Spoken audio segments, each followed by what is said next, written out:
ओम नमो भगवते वासुदेवाय।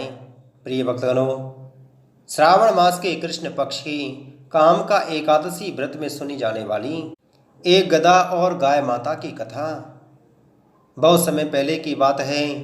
एक गांव में एक गरीब ब्राह्मण परिवार रहता था।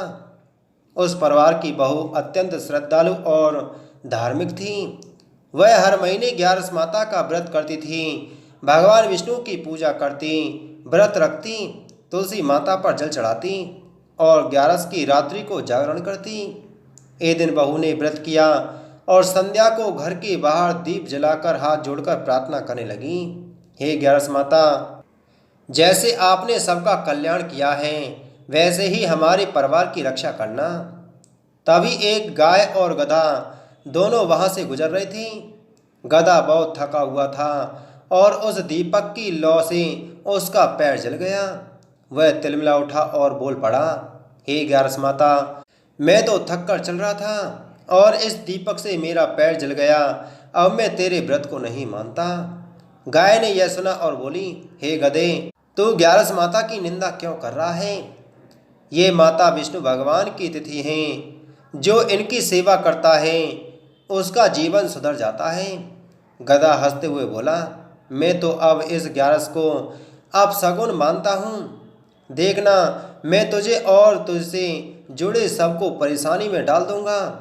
गाय चुप रही और उस बहू के पास जाकर 11 माता के सामने खड़ी हो गई। बहू ने गाय को प्रणाम किया और चारा दिया। समय बीत गया। कुछ दिनों बाद गांव में महामारी फैल गई। लोगों के घरों में पशुओं की मृत्यु होने लगी, लेकिन उस ब्राह्मण बहू का घर और उसकी गाय बिल्कुल सुरक्षित थीं। लोग आश्चर्य करने लगे। तब गांव की एक वृद्धा बोली, यह सब 11 माता की कृपा है। जो बहू हर महीने 11 माता का व्रत करती हैं, उसी की गाय बची है। बाकी सब ने व्रत को छोड़ दिया था, परंतु उस गधा की दशा बहुत खराब हो गई। उसके शरीर में फोड़े निकल आए। वह बीमार पड़ गया।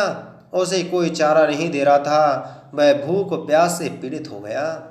अंततः वह उसी बहू के दरवाजे पर आकर खड़ा हो गया। बहू ने उसकी हालत देखी और उसकी सेवा की। गौमूत्र और तुलसी जल से उसे स्नान कराया और 11 माता के सामने खड़ा करके कहा, हे माता, यदि मेरा व्रत सच्चा है तो इस प्राणी का कष्ट हल लेना। और चमत्कार हुआ। गधा तुरंत ठीक हो गया। उसके शरीर से पीड़ा समाप्त हो गई। उसके नेत्रों से आंसू बहने लगे। उसने माता के चरणों में गिरकर कहा, हे 11 माता, मैंने आपकी निंदा की थी, परंतु आपने मुझे क्षमा कर दिया। अब मैं हर महीने व्रत करूंगा और दूसरों को भी प्रेरित करूंगा। 11 माता का व्रत करने से घर में सुख शांति, पशु पक्षियों की रक्षा और पापों का नाश होता है। जो स्थिति का अपमान करता है उसे जीवन में दुख आता है।